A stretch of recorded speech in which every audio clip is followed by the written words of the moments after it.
been taking a bit of a break because it's just too hot to do stuff. But I did take out 2 cabbages from my garden. Nice looking heads, and they're pretty heavy. But as you can see, you know, you might even find one crawling around in here because they were hanging out. But they are slightly eaten by earwigs and bugs, but big fucking deal. That's what happens in a garden. You get bugs. Ah, look at that little guy there. So anyway, I am actually going to be freezing these guys up for later wintertime use. So I'm going to soak those in salt water and encourage all the interlopers to come on out so I can squish them and kill them. Oh, see, one just came out there. That was an earwig. I have another cabbage over in this bed. He was one I had in a pot that looked like he wasn't going to survive, and hasn't grown much. But you know what? We're still going to love him anyway. He looks pretty half decent. Take all this off because I just leave the dirt in the ground. I let the I let the watermelons have the run of the garden right now. I don't think we're going to get any watermelons, like big ones. I have this guy right here. That's a sugar baby, just hanging off his vine. I might have to support him a little bit, I think, just in case. Gotta get one watermelon out of this group. He might make it too. There's a honeydew growing over there. And I've been cutting off lots of green beans. They just keep growing. Now, I am trying something else though, because they say you can regrow cabbage. And I thought, well, what the hell? I have a lot. So I'm not worried about if this experiment doesn't work out, because I have more than enough to keep me going throughout the winter. With what I have left here, I still have like 1-2 good heads here that I have to do up. And there's some heads in there that are still forming too. But this guy, they say if you leave some of the bottom leaves, keep watering him. I'll add a little bit of like compost underneath them too. Keep watering them. You'll get these little cabbage shoots that come out on the sides. So, you know what? Why not? It's not going to hurt to do it. But so far it's been a really good gardening year, because as you can see, my tomato plants are doing quite well here. And I have squash that I planted underneath them just growing out of them. It's like, well, I don't know what kind of a good relationship they'll have, but they both seem to be doing just fine. I've had to like support a lot of the vines and stuff because they're just so tall. Now, whoever says tomatoes need full sun doesn't know what they're talking about. Because this part of my yard, my garden, gets the least amount of sun throughout the day. It gets a little bit in the morning and it gets a little bit more in the afternoon. Now, these are 2 tomato plants. There's a True Black Brandywine, which is the guy here with the big broad leaves. And then this is a mushroom basket. Now, where they're planted is literally only about maybe 6 inches off the ground, okay? Where the soil bottom ends here. But even if you figure that they're right to the bottom where my feet are, these guys are way taller than I am. I'm only about 5'4", 5'5", I think. But they're massive and they're beautiful. Fairly healthy, except for that leaf, but whatever. And they do have tomatoes on them. Here, these guys. And you have to beat back all the growth.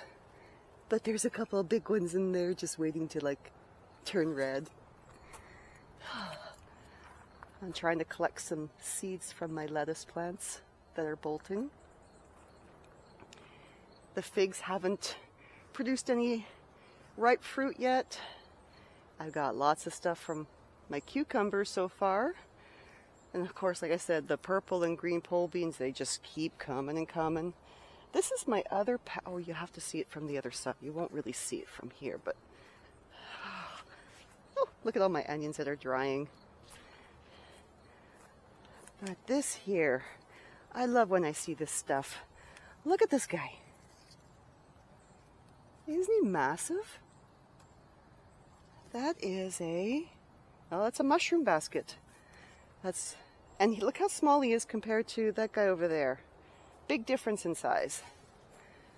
But I do have some more beautiful heirlooms in here.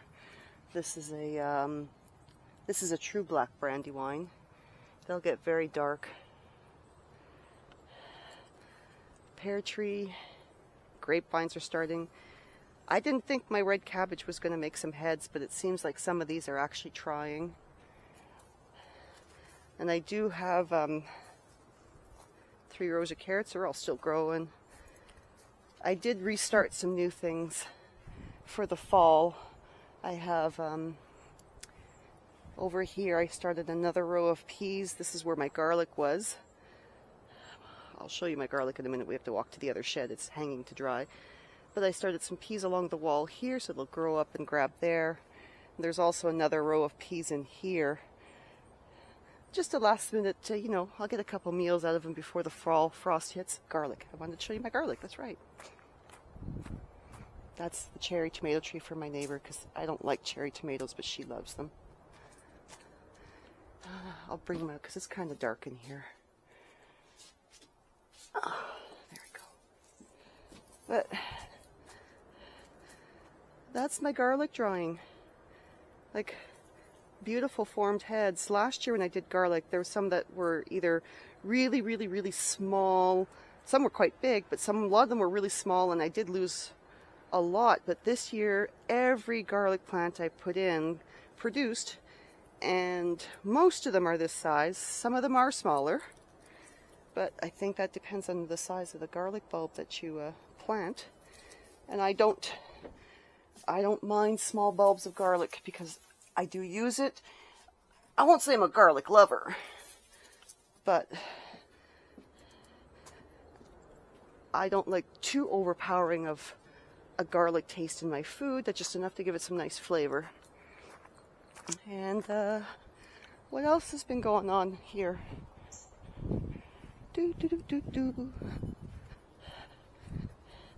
This is the pumpkin patch. I have 1, 2, 3 very good sized pumpkins that will definitely ripen before the fall frost. It keeps wanting to make more. I have another one right here. And there's another one here which he won't form. It's like I don't even know why I'm letting him grow. This was all full of powdery mildew, and I sprayed it with that what they call the Cornell fungicide. Works very good, actually. Takes care of a lot of it. There's still some mildew, but nowhere near as bad as it was. Apple tree. Where's the? Here he is. That's actually that's a cantaloupe. That's a cantaloupe. I may only get 1 cantaloupe this year. They didn't do that well. And to be honest with you, I don't eat cantaloupe or honeydew often enough to actually justify growing them again. Mildew, have to spray those. I did get quite a bit of zucchini this year from, this is called an Italian ribbed zucchini. This guy isn't going to do anything. He looks like shit, so I might as well just pull him off. Oh, I'll get my things here. Just cut the damn thing, Kim. There we go. They were quite good this year. They produced quite a few zucchinis. I gave a couple to neighbors. My other zucchinis didn't do all that well. I put them in pots for the most part, and they didn't do very well in the pots. So, disappointing. But I did, from those Italian rib zucchinis, I did get more than enough to keep me happy with zucchini muffins over the winter time. And I'll get a few more, and that's fine. And I do have quite a bit still in my fridge that I can grate up and put in the freezer. We'll barbecue a few more before the summer ends. The greenhouse. I'll turn off the fan. The fan's pretty friggin' loud. There we go. The watermelons love the heat in here. On average, without the fan, it gets up to 40, 44, 45 degrees Celsius in here. But these are Juan's babies. He loves his sweet banana peppers and Hungarian wax because we pickle them up and we eat them on hot dogs and stuff like that. They're almost all good to go soon, so I'll be pickling those up. My hot chilies are doing fabulous, so I'll be pulling these off soon enough to start drying them out.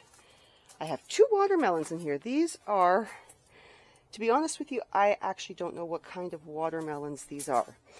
They are from seeds. Oh, this guy was actually quite smaller a few days ago. They're having a competition. Anyway, we had bought one of those, you know, those giant seeded watermelons from the grocery store a couple years ago, and we saved the seeds from them. And they kept producing, like we did get watermelon from them last year. We got a watermelon from them last year, and they still produce plants like the seed. We kept saving seeds and whatever, so these are from those ones. So we call them our Georgia watermelon because that particular watermelon was from Georgia. I have no idea what kind it is, but so far they produce something, and if they do get big enough, they are quite delicious. They're like super sweet and just lovely. But next year, I kind of made a decision that the only thing I'm going to be growing in the greenhouse will be watermelon because they respond well to the heat in here. They love the heat. You keep them watered, they're more than fine. Juan is actually buying me a couple of galvanized metal planters here that are like 12 inches off the ground. We'll fill them with like our compost and some soil clippings from the grass clippings and whatnot from the yard. And that'll be we're going to try growing tomatoes, lettuce, and peppers in the beds over the winter time and see what happens with that. These zucchini plants, they keep growing, they keep getting mildew, and I keep spraying them. And they haven't yet produced a proper fruit, so I don't know if they ever will. This guy has one, but I don't know. It doesn't look, I don't think it's supposed to be the color it is, but whatever. We'll see. Zucchini, I planned out my garden for next year and the year after, and zucchini will be in the ground where it seems to do much better. Let's turn this back on now so these guys get their cool air because it's pretty friggin' hot in here. This is my tomato that's growing out of the compost bin. So I have no idea what kind of tomatoes these are. So I'm waiting for them to grow and ripen. And I literally don't do anything with this for the most part. Every now and then I go through and I do wet the compost just to keep it moist. But I've only watered them twice this summer. And we're early August. But this is probably the most beautiful tomato plant I have besides those two at the deck. But it's growing massive. Like the one we had growing out of the front of the compost last year came out to, it literally came out this far, and it was almost the whole, like I barely could access this compost bin. I couldn't access that one whatsoever because it was growing out of this one. My potatoes are pretty much ready to go. This guy, I think we'll be popping that one open today and seeing what's inside. And I think that's pretty much it in the garden so far. Oh, I did plant another bed of beets to see if I could get another bunch of beets before the fall frost. I won't be doing squash underneath tomatoes next year. I have those planned in the garden, so it'll be much better. Peppers will still stay in pots throughout the garden because I don't know. Like I do have a pepper plant in the soil, actually in the hoop bed over there where the green beans are growing, and it's doing lovely. But from my own experience, my peppers seem to do better in pots. They grow nicer, they grow better. You know, I know this plant doesn't look like much, but the peppers on it are quite nice. And this is a hybrid pepper plant anyway. I prefer heirloom seeds, but it looked interesting when I saw the package, so I bought it. But I got tons of other ones. And the only true pepper plant that I really, really cared that I get some half-decent peppers off of is this one here. This is my choricero, which is from the Basque part of Spain. When I ordered the seeds, I planted most of them. I only had 2 seeds from the package left over. So I guess I planted maybe 6 or 8 of these because, you know, I always plant more to like make sure I get what I want. This is the only guy that survived, and he's got peppers on it. So I'm definitely, once one of these ripens, I am saving the seeds from one of these for future plantings because they're apparently delicious peppers. This guy here, yeah, it's early August. He's finally decided to produce a pepper. 2 of them now. Oh, no, he's got 3. This, I don't know why, but he's the same as this guy here and this guy here. And I look at the size of these ones. These are Ajvarski, I think they're called. They're from Macedonia. But it took him this long to friggin' produce some fruit. So if it gets too cold before he's finished producing, he's just going to go in the greenhouse and finish his run. Little bell mini ones, little minis. But that's the garden. That's the day today. I'll do up some cabbages. Don't know what else I'm going to do. It's going to be like almost 40 degrees today, so I'll probably stay under the fan. I don't necessarily want to be inside. There's no air conditioning inside the house, so, you know, inside, outside, same difference. Just might as well be outside with a fan.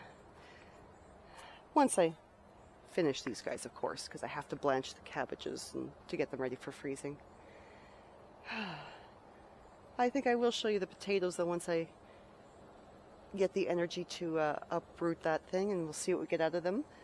I did have 3 pots of potatoes that were growing by the pumpkin patch, and I got about 10 pounds of potatoes out of them. I was quite impressed.